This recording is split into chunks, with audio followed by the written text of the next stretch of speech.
بسم اللہ الرحمن الرحیم قرآن اور امت محمدیہ کی خصوصیات میں سے ہے۔ دونوں قول کی تطبیق یہ ہے کہ اللہ کے نام سے شروع کرنا تو تمام آسمانی کتابوں میں مشترک ہے، مگر الفاظ بسم اللہ الرحمن الرحیم قرآن کی خصوصیت ہے، جیسا کہ بعض روایات میں ہے کہ حضرت صلی اللہ علیہ وآلہ وسلم بھی ابتدا میں ہر کام کو اللہ کے نام سے شروع کرنے کے لیے بسمک اللہم کہتے اور لکھتے تھے۔ جب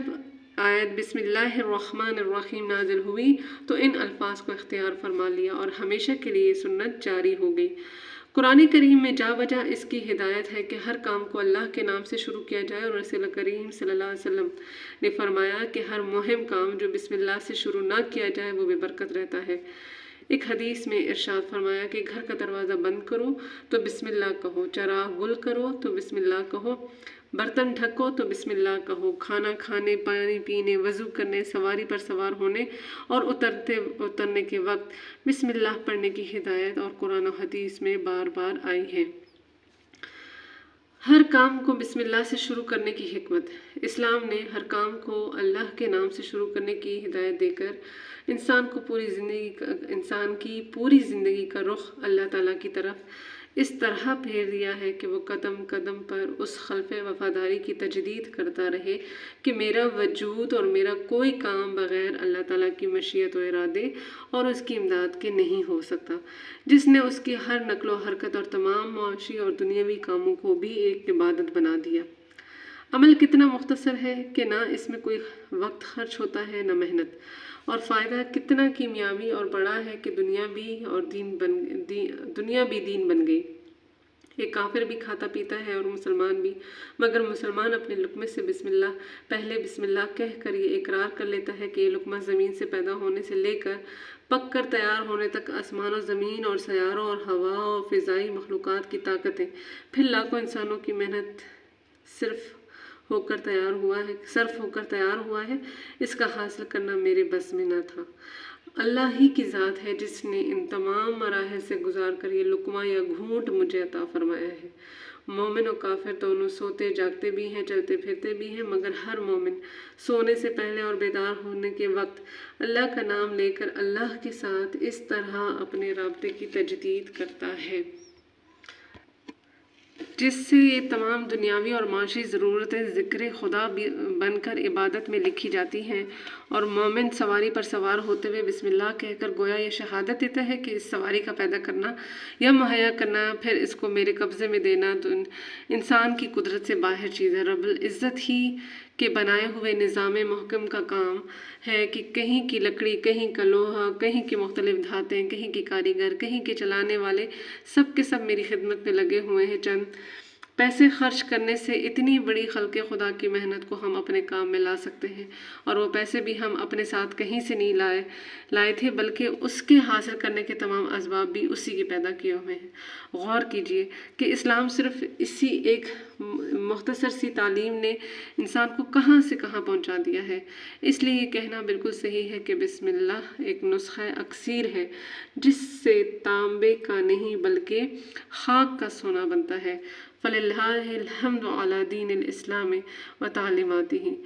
مسئلہ: قرآن کی تلاوت شروع کرنے کے وقت اول اعوذ باللہ من الشیطان الرجیم اور پھر بسم اللہ الرحمن الرحیم پڑھنا سنت ہے، اور درمیان تلاوت بھی سورہ برات کے علاوہ ہر سورت کے شروع میں بسم اللہ پڑھنا سنت ہے۔ اس تمہید کے بعد آیت بسم اللہ الرحمن الرحیم کی تفسیر دیکھیے۔ بسم اللہ کی تفسیر: بسم اللہ یہ کلمہ 3 لفظوں سے مرکب ہے اور ایک حرف با، دوسرے اسم تیسرے اللہ۔ حرف با عربی زبان میں بہت سے معنی کے لیے استعمال ہوتی ہے، جس میں سے 3 معنی مناسب مقام ہے۔ ان میں سے ہر ایک کے معنی اس جگہ لیے جا سکتے ہیں۔ اول مصاحبت یعنی کسی چیز کا کسی چیز سے متصل ہونا، دوسرے استعانت یعنی کسی چیز سے مدد حاصل کرنا، تیسرے تبرک یعنی کسی چیز سے برکت حاصل کرنا۔ لفظ اسم میں لغوی اور علمی تفصیلات بہت ہیں جن کا جاننا عوام کے لیے ضروری نہیں۔ اتنا سمجھ لینا کافی ہے کہ اس اردو میں اس کا ترجمہ نام سے کیا جاتا ہے۔ لفظ اللہ تعالیٰ کے ناموں میں سب سے بڑا اور سب سے زیادہ جامع نام ہے، اور بعض علماء نے اسی کو اسم اعظم کہا ہے، اور یہ نام اللہ کے سوا کسی دوسرے کا نہیں ہو سکتا، اس لیے اس لفظ کا تثنیہ اور جمع نہیں آتے، کیونکہ اللہ واحد ہے، اس کا کوئی شریک نہیں۔ خلاصہ یہ ہے کہ اللہ نام ہے اور اس کی موجود حق کا جو تمام صفات کمال کا جامع اور صفات ربوبیت کے ساتھ متصف، یکتا اور بے مثال ہے۔ اس لیے کلمہ بسم اللہ کے معنی حرف با کے مذکورہ 3 معنی کی ترتیب سے یہ ہوئے: اللہ کے نام کے ساتھ، اللہ کے نام کی مدد سے، اللہ کے نام کی برکت سے۔ لیکن تینوں صورتوں میں یہ ظاہر ہے کہ کلام نامکمل ہے جب تک اس کام کا ذکر نہ کیا جائے جو اللہ کے نام کے ساتھ یا اس کے نام کی برکت سے شروع کرنا مقصود ہے۔ اس لیے نحوی قاعدے کے مطابق یہاں کوئی فعل مناسب مقام محذوف ہوتا ہے، مثلا شروع کرتا ہوں یا پڑھتا ہوں اللہ کے نام کے ساتھ، اور مناسب یہ ہے کہ فعل بھی بعد میں محذوف مانا جائے تاکہ حقیقتاً شروع اسم اللہ سے ہی ہو، وہ فعل محذوف بھی اسم اللہ سے پہلے نہ آئے۔ صرف حرف با کا اسم اللہ سے پہلے آنا عربی زبان کے لحاظ سے ضروری اور ناگزیر ہے۔ اس میں بھی مصحف عثمانی میں باجماع صحابہ رضی اللہ عنہ یہ رعایت رکھی گئی ہے کہ حرف با رسم الخط کے قاعدے سے الف کے ساتھ ملا کر لکھنا چاہیے تھا، اور لفظ اسم الگ جس کی صورت ہوتی بسم اللہ، لیکن مصحف عثمانی کے رسم الخط میں حرف حمزہ کو حذف کر کے حرف با کو سین کے ساتھ ملا کر صورت اسم کا جز بنا دیا تاکہ شروع اسم اللہ سے ہو جائے۔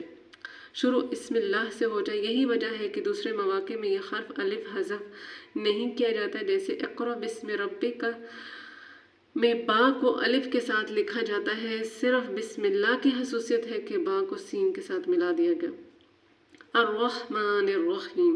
یہ دونوں اللہ کی صفات ہیں۔ رحمان کے معنی عام الرحمہ کے ہیں، اور رحیم کے معنی تام الرحمہ کے ہیں۔ عام الرحمہ سے مطلب یہ ہے کہ وہ ذات جس کی رحمت سارے عالم اور ساری کائنات اور جو کچھ اب تک پیدا ہوا ہے اور جو کچھ ہوگا سب پر حاوی اور شامل ہے۔ اور تام الرحمہ کا مطلب یہ ہے کہ اس کی رحمت کامل اور مکمل ہے۔ یہی وجہ ہے کہ لفظ رحمان اللہ جل شانہ کی ذات کے ساتھ مخصوص ہے، کسی مخلوق کو رحمان کہنا جائز نہیں، کیونکہ اللہ تعالیٰ کے سوا کوئی بھی ایسا نہیں ہو سکتا جس کی رحمت سے عالم کی کوئی چیز خالی نہ رہے۔ اس لیے جس طرح لفظ اللہ کا جمع اور تثنیہ نہیں آتا، رحمان کا بھی جمع اور تثنیہ نہیں آتا، کیونکہ وہ ہی ایک ذات پاک ہے کے ساتھ مخصوص ہے، دوسرے اور تیسرے کا وہاں احتمال ہی نہیں۔ بخلاف لفظ رحیم کے اس کے معنی میں اس سے کوئی ایسی چیز نہیں ہے جس کا پایا جانا مخلوق میں ناممکن ہو، کیونکہ ہو سکتا ہے کہ کوئی شخص کسی شخص سے پوری رحمت کا معاملہ کرے۔ اس لیے